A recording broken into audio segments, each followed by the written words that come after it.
Olá, meus queridos, tudo tranquilo com vocês? Aqui é o professor Kogashi falando. Nossa aula de hoje vai ser sobre massa atômica, massa molecular e mol. Conteúdos um pouco complicados da química, né? Vai ser o tema número 10 na página 59 da apostila de vocês. Para começar a nossa aula de hoje, vamos falar um pouquinho sobre a massa atômica. De forma assim mais simples do nosso cotidiano, a massa atômica poderia ser encarada como se fosse um peso do átomo, né? Só é importante a gente fazer uma diferenciação entre o número de massa, que nós já estudamos, e o tal da massa atômica. O número de massa de um elemento químico é quando você pega a soma das partículas prótons e nêutrons existentes do núcleo dele. Então, por exemplo, quando nós temos o elemento cloro de massa 35, o seu número de massa vai ser o próprio 35, né, a quantidade de prótons e nêutrons somados. Quando a gente está falando em massa atômica, vai ser o que a gente chama de média ponderada da massa dos isótopos. Como assim? É porque o exemplo mais comum de isótopos, os hidrogênios de massa 1, massa 2 e massa 3. Eu tenho 3 hidrogênios aqui. Então, quando você procura na tabela periódica, o número de massa dele vai dar esse valor quebrado, né, de 1,0078. Por que acontece isso? Porque é feita uma média em relação à abundância de átomos de hidrogênio existentes no nosso planeta. Então, por exemplo, o hidrogênio de massa 1 é o mais comum. Então, a massa dele, a massa atômica do hidrogênio acaba ficando mais aproximada desse valor 1. Porque embora nós tenhamos o hidrogênio deutério com a massa 2, que é um pouquinho maior, em relação à mudança ele tem um pouco percentual ao longo do nosso planeta. E o trítio é mais raro ainda. Ou seja, para fazer a massa atômica do elemento hidrogênio, é considerado tanto o número de massa de cada um desses hidrogênios aqui, né, dos seus isótopos, e considerando também, né, uma média ponderada da porcentagem de cada um deles. Então, cada uma delas vai ter um peso diferente, por isso a massa atômica do hidrogênio se assemelha mais ao hidrogênio aqui de massa 1 do que aos outros hidrogênios, por ele ser mais abundante. Tudo tranquilo? Então, é comum que a massa atômica ela pode apresentar um número com vírgula, tá? Não necessariamente é um número absoluto, né, sem vírgula, como o número de massa que nós já estudamos anteriormente. Tranquilos? Outro conceito importante da gente esclarecer é que na hora que nós vamos medir a massa de um átomo, de uma molécula, são partículas, né, muito pequenas. Então não faz sentido nós medirmos em quilogramas, em gramas ou em miligramas, né? Então tem uma unidade específica que é chamada unidade de massa atômica, cujo símbolo é o U. De onde vem essa unidade? Ela é tirada a partir de uma fração, né, 1/12 do carbono, do isótopo 12 do carbono. Ou seja, quando você pega esse carbono de massa 12 e divide por 12, nós temos a unidade de massa atômica. Convertendo ela em gramas, ela levar esse valor de 1,66 vezes 10 a menos 24 gramas. Então, quando nós estamos calculando a massa de algum elemento químico, é o valor do seu número de massa, né, de forma mais simplificada, sem utilizar a tabela periódica, seguido da unidade U. Então, o hidrogênio pesa 1 unidade de massa atômica, o átomo de oxigênio pesa 16 unidades de massa atômica e o átomo de cloro pesa 35 unidades de massa atômica. Claro que quando nós passamos para massa atômica mesmo, utilizando os dados da tabela periódica, vai aparecer o valor de 35,5 aqui para o cloro. Né? Então, um valor um pouco mais arredondado em relação aos todos os isótopos de cloro. Tranquilo? Então, sempre que estivermos falando de massa atômica, a unidade é o U, é a unidade de massa atômica. Massa molecular seria de forma análoga, né, ao peso da molécula. O que é a molécula e como se calcula o peso dela? Lembra que moléculas são átomos ligados com uma ligação covalente. Então, vai ser vários átomos que compõem uma molécula. Para calcular o peso dela, é só você somar a massa de todos os átomos presentes. Por exemplo, quando nós temos o gás carbônico, né, o CO2, nós temos que somar os 12 do carbono mais os 16 do oxigênio, levando em conta que são dois átomos de oxigênio, por isso a massa do oxigênio está aqui multiplicada por 2. 2 vezes 16 dá 32. 32 mais 12, 44 unidades de massa atômica. Então, o gás carbônico pesa 44 U. Esse 6H12O6, que é a famosa fórmula da glicose, nós teremos então massa do carbono, que é 12, vezes 6 carbonos. Massa do hidrogênio, que é 1, vezes 12 hidrogênios. Massa do oxigênio, que é 16, vezes os 6 oxigênios. Então, nós teremos aqui 6 vezes 12, 12 U de carbono, 12 unidades de massa atômica do hidrogênio e 96 U do oxigênio. Somando todo mundo, nós temos o valor aqui de 180 U, 180 unidades de massa atômica, o valor da massa da glicose. E quando nós tivermos uma substância química que tem parênteses, é fácil. Do mesmo processo como se fosse na matemática, pegamos a massa do cálcio, que vale 40 unidades. Oxigênio e hidrogênio estão dentro do parênteses, então mantém dentro do parênteses. 16 mais 1 vai 17.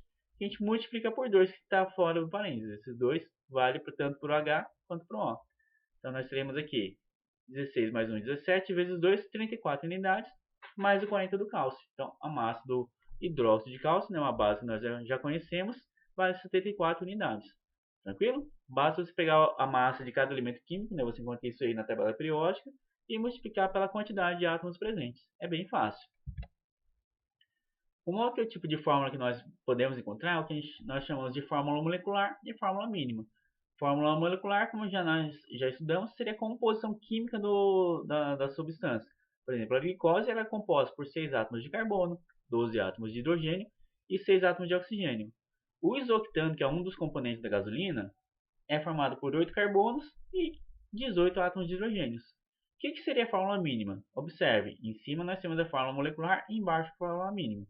Em cima a fórmula molecular e embaixo a fórmula mínima. Consegue entender o que foi feito? Exato, nós simplificamos a fórmula molecular dividindo ela pelo maior número possível, pelo maior denominador comum.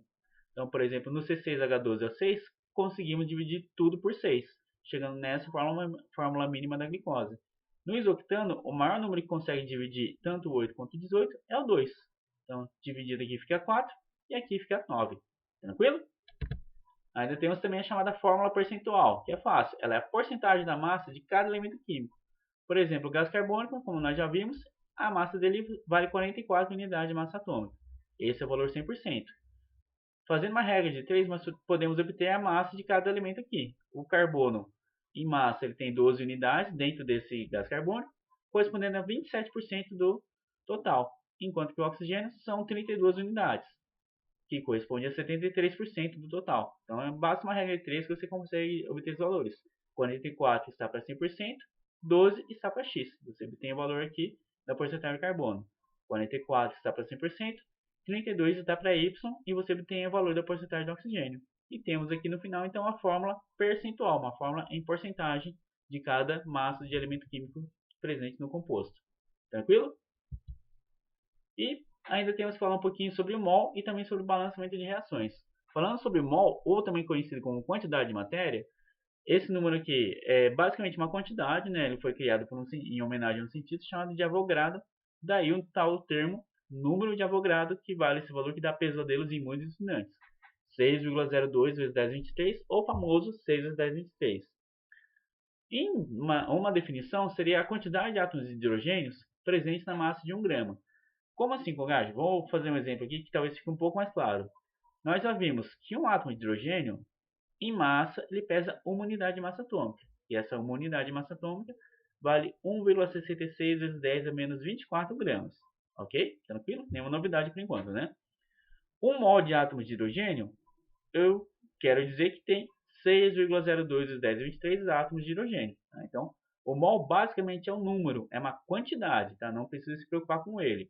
Da mesma forma que quando falamos dúzia vale 12, o mol vale um número também, que é o 6,02 vezes 10 a 23. Quando nós pegamos essa quantidade de átomos de hidrogênio e pesamos na balança, nós temos essa multiplicação. Essa quantidade de átomos vezes o valor de cada átomo em grama. E essa conta vai fazer acontecer o seguinte: 1,66 vezes 6,02 vai dar praticamente 10. 10 a menos 24 vezes 10 a 23 conserva a base, né, e subtrai os expoentes, porque é uma multiplicação de bases iguais. Vai ficar 24 e 23, só que 24 é negativo. Então fica 10 a menos 1. 10 vezes 10 menos 1 dá o valor de 1 grama. Tá? Então, basicamente, esse valor do Avogadro, o valor do número de mol, seria o valor necessário de átomos ou moléculas que nós precisamos pegar desse composto para transformar a sua massa molecular ou atômica de unidade de massa atômica para grama. Calma, Kogashi, que eu ainda não entendi. Vou fazer um exemplo que fica um pouco mais fácil. Por exemplo, aqui, o CO2. CO2, nós vimos que a massa molecular dele pesa 44U. Quando passamos ele para a massa molar, é a mesma conta, porém nós substituímos o valor gramas. Porque qual que é essa diferença? O que aconteceu? Nós temos aqui uma molécula apenas. Uma molécula é uma partícula muito pequena na matéria. Quando nós passamos para a massa molar, nós temos agora 1 mol dessas pequenas partículas. Ou seja, nós temos um amontoado, uma grande quantidade dessas partículas pequenas. É como você pegar 1 grão de areia, não pesa quase nada. Mas um caminhão, uma caçamba de grão de areia, ela pesa um valor mais considerável, não é? Essa relação de unidade de massa atômica nós convertemos para gramas. Glicose, 180 unidades de massa atômica, convertendo para 180 gramas. O hidróxido de cálcio nós já fizemos o cálculo também. 74 unidades de massa atômica, valor muito pequeno, para massa molar vale 74 gramas. Então, massa molar não é massa do mol, porque não faz sentido você pesar o mol. O mol é um número, né? Não tem como você pesar o 6,02 vezes 1023 e colocar ele numa balança, né? Então, quando estamos trabalhando com massa molar, é o peso de um mol de uma substância.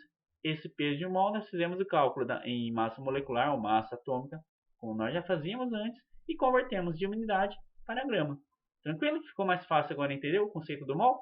Lembre então que é apenas um número, ele serve apenas para converter a unidade de massa atômica em gramas. Para terminar, temos o balanceamento das reações. Balancear uma reação significa equilibrar os dois lados, ou seja, igualar os dois lados de uma reação. Lembrando que uma reação é composta de um reagente na parte da esquerda e de produtos na parte da direita. Não importa a quantidade de reagentes ou de produtos, sempre a esquerda é a reagente, a direita é o produto. E para isso nós precisamos relembrar o conceito importante que é a lei da conservação de massa de Lavoisier. Ele diz que na natureza nada se cria, nada se perde, tudo apenas se transforma. O que é importante saber dessa lei? É que a quantidade de átomos que nós temos aqui de hidrogênio, nitrogênio ou de qualquer reagente ou produto que seja, ela tem que se manter. Não pode desaparecer algum dos elementos químicos aqui ou surgir um elemento do nada. Então é impossível, a partir dessa reação química, aparecer ouro, por exemplo, porque não existia ouro previamente. E balancear uma reação significa colocar coeficientes, que são esses números que vão aparecer aqui na frente de cada molécula, né? A molecularidade de uma reação química também, né? Pode ser utilizado esse termo, mas adicionar esses coeficientes para deixar a reação equilibrada. Você nunca pode colocar um número aqui embaixo, para apagar esse 2 e colocar um outro número. Eles já estão aqui, já informam qual que é a substância química presente.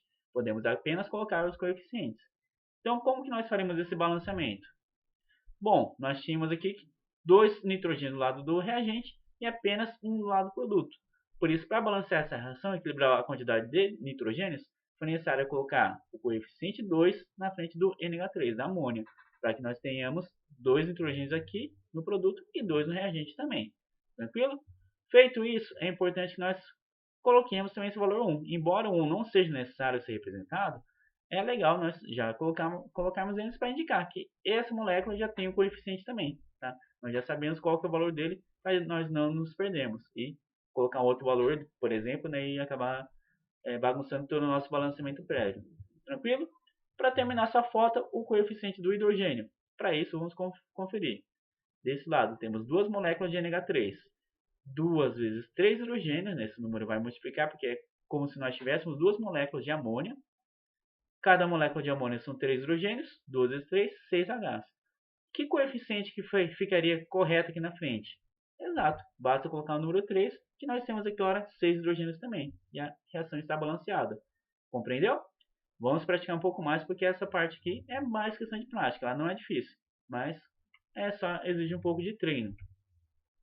Então nós temos aqui uma reação de combustão, uma reação bem famosa, importante vocês saberem, né? Toda reação de combustão tem algum composto que reage com oxigênio, liberando gás carbônico e água. Então a gente pode ver que ela não está balanceada de forma alguma, né? A quantidade de carbono, oxigênio e hidrogênio está toda incorreta. Então nós temos que decidir por onde começar esse balanceamento. E para começar esse balanceamento, nós podemos pensar da seguinte forma: nunca comece pelo elemento muito popular. Como assim? O oxigênio é popular, ele está em todas as moléculas aqui, está em 3 moléculas. Qual que é o elemento menos popular? Tanto carbono, que está em 2, quanto hidrogênio, que está em 2 também. Porque é mais fácil você balancear um elemento que está em apenas 2 moléculas. Por exemplo, eu sei que a quantidade de carbonos que tem nessa aqui vai depender de quantos carbonos você tem nesse outro composto. Então, uma está relacionada à outra. Então, fica mais fácil começar pelos elementos menos populares. Geralmente, oxigênio e hidrogênio são deixados por último, mas não é uma regra, tudo bem? Então, vamos começar pelo carbono, por exemplo. Ele é o primeiro elemento que está em apenas 2 moléculas. Observando, nós temos 4 carbonos no reagente, apenas 1 aqui no produto. Para balancear, colocamos 4 aqui no CO2. E dessa forma, o CO2 ficou correto. Lembrando que ao mesmo tempo que eu fiz esse passo, adicionei o número 1 aqui na frente para balancear essa reação. Para que depois eu não altere esse valor colocando outro número para balancear o hidrogênio, senão vai acabar complicando o nosso balanceamento do gás carbônico que já está correto. Tranquilo por enquanto? Qual que vai ser o próximo elemento a balancear? Exato, o hidrogênio. O hidrogênio nós temos aqui em apenas em 2 moléculas também. Essa molécula já está balanceada, então usamos essa de referência. Nós temos 10 hidrogênios aqui. Como que nós fazemos para equilibrar os hidrogênios desse lado? Para deixar ele balanceado? Colocamos o coeficiente 5 aqui na frente. Dessa forma nós temos 5 átomos de hidrogênio em ambos os lados. Tranquilo? Só falta agora descobrir o último coeficiente, que é do oxigênio.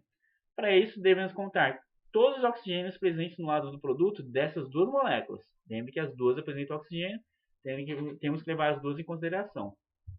Para isso, 4 moléculas de gás carbônico, cada uma com 2 oxigênios, 2 vezes 4, 8 oxigênios. 5 moléculas de água, cada uma com oxigênio, então 5 oxigênios. Total, nós temos 13 oxigênios aqui.